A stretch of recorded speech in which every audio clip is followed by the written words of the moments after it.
Hai,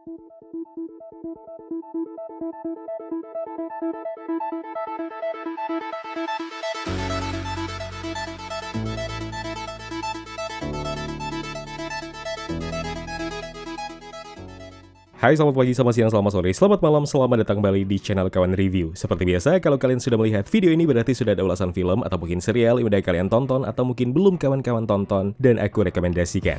Gokil ya, yang dinanti-nanti tak kunjung dirilis, yang udah setahun debutnya diperkenalkan, first trailernya pun tiba-tiba nongol. Morbius sempat jadi sorotan lantaran dalam teasernya setahun lalu menampilkan graffiti Spider-Man dengan tulisan Murder, yang sontak membuat kita beranggapan apakah ini tanda-tanda crossover antara Sony Universe dan juga Marvel Cinematic Universe. Dan setelah melihat trailer perdananya, oke, mungkin saja saudara-saudara. Morbius si vampir dari Marvel, antihero yang akan sama sadisnya seperti Deadpool, gak segan-segan membunuh musuhnya. Tokoh Morbius dalam komik mengalami perubahan karakter dari yang sebelumnya villain jadi antihero. Dan pendekatan karakter terakhirnya itu bisa dilihat dari trailer ini. Cuma belum bisa dipastikan motivasi Dr. Michael Morbius di debut filmnya nanti. Tapi paling enggak, trailer ini sudah cukup memperjelas semesta crossover akan segera terjadi. Seperti yang pernah di-tease oleh Kevin Feige tentang hal tersebut. Oke, trailer perdananya sebenarnya penambahan dari teaser trailer yang udah diunggah setahun lalu. So, apa-apa saja yang perlu di-highlight? Here we go.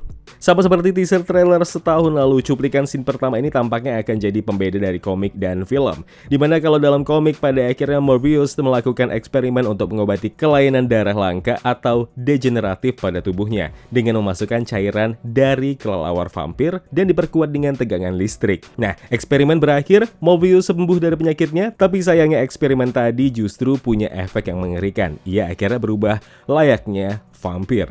Dan kalau dilihat kembali dari trailernya, eksperimen penyembuhan yang dilakukan Morbius akan sangat berbeda. Terlihat ia dan beberapa orang lainnya pergi ke sebuah gua di antara dinding bukit curam, dan di situ Morbius menyayat salah satu telapak tangannya dan pada akhirnya dikerumuni oleh kelelawar vampir. Dan menurutku, versi filmnya akan cukup singkat menjabarkan perjalanan Morbius yang pada akhirnya bisa mengendalikan dirinya buat berubah jadi The Living Vampire untuk satu waktu, karena dari trailer tampaknya Morbius cepat untuk beradaptasi dengan perubahannya tersebut. Atau kalau mengikuti komiknya, Morbius pada akhirnya melakukan eksperimen lagi dan mendapatkan hasil sebuah serum yang bisa membuatnya berubah jadi manusia tapi untuk waktu yang terbatas, sebelum akhirnya kembali lagi menjadi The Living Vampire.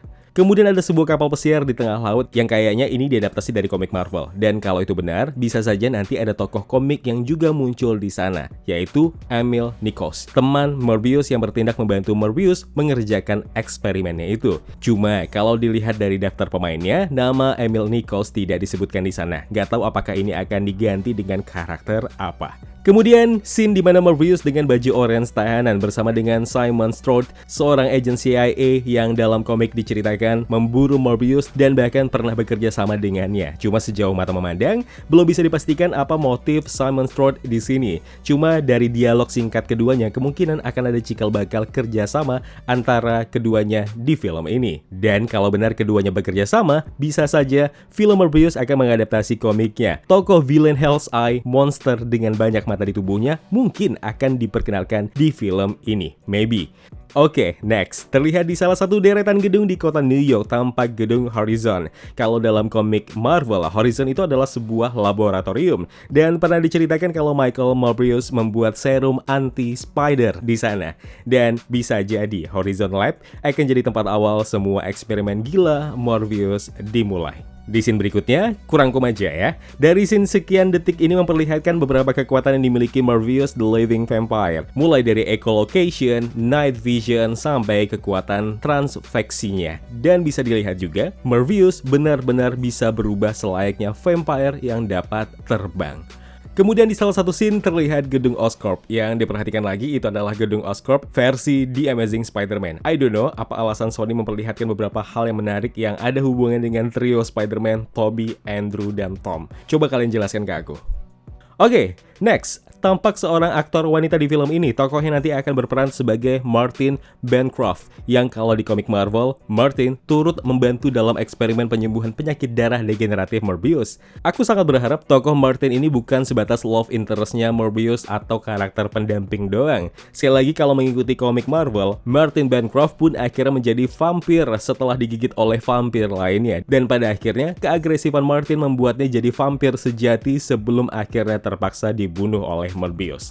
Boleh dibaca komik Marvel Fear Volume 1 isu 21-31 dan komik Amazing Spider-Man.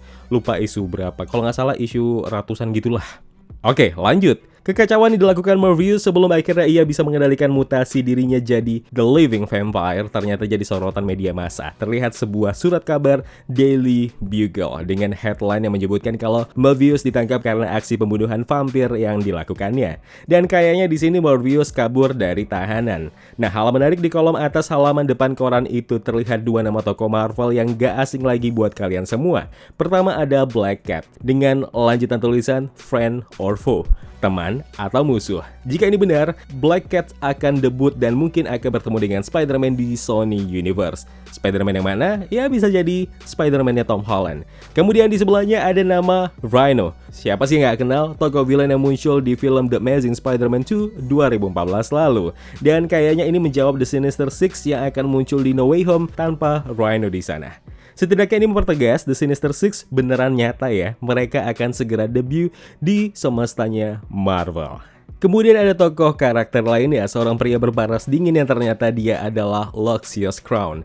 Mungkin dia akan jadi salah satu villain di film ini. Nah, karena dalam komik Marvel, Lucius dikenal sebagai Agent Hydra. Sampai akhirnya ia pun turut berubah menjadi vampir. Hanya saja Lucius, aka Hunger, tidak seperti Morbius The Living Vampire. Lucius bukan vampir sejati karena transformasinya bersifat ilmiah. Cuma kekuatannya sama mematikannya seperti Morbius.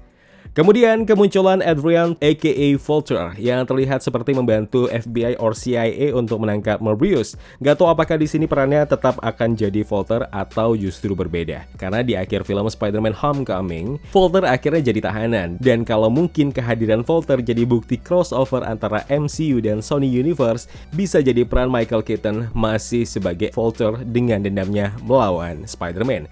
Ini bisa diperkuat dengan mural Spider-Man dengan tulisan murder di salah satu scene. Meski terlihat itu sebenarnya Spider-Man-nya Tobey Maguire ya. Bisa jadi Spider-Man di Sony Universe akan berhadapan dengan lebih banyak villain, mulai dari musuh baru sampai dengan musuh lamanya seperti Vulture dan juga Rhino. And last but not least, scene di saat Morbius hendak melawan seorang pria kulit hitam yang kayaknya di ruangan lab. Hal menarik di sini sambil bercanda Morbius memperkenalkan dirinya dengan sebutan I am Venom.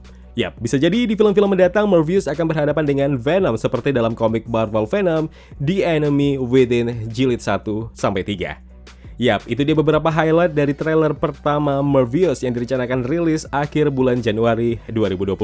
Semoga nggak ada kendala. Nggak ada lagi alasan distribusi filmnya telat. Alah, basi pak. Sejak kapan Indonesia telat ke bagian film? Secara tetanggaan sama Malaysia? Malaysia aja jadi loh rilis Eternal sesuai jadwalnya. Lah Indonesia apa cerita? Oke dah, gitulah. Kita tunggu seberapa GG-nya aksi Jared Leto di semesta Marvel sebagai Morbius The Living Vampire.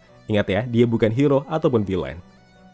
Ya kawan, terima kasih telah menonton video Spotlight ini. Jangan lupa klik tombol like-nya kalau kalian suka, klik tombol dislike kalau tidak suka. Klik juga tombol subscribe dan bel notifikasinya biar gak ketinggalan review-review film terupdate lainnya. Kalau gitu aku Zain pamit undur diri, terima kasih, jaga kesehatan tetap negatif, dan jangan lupa jaga jarak.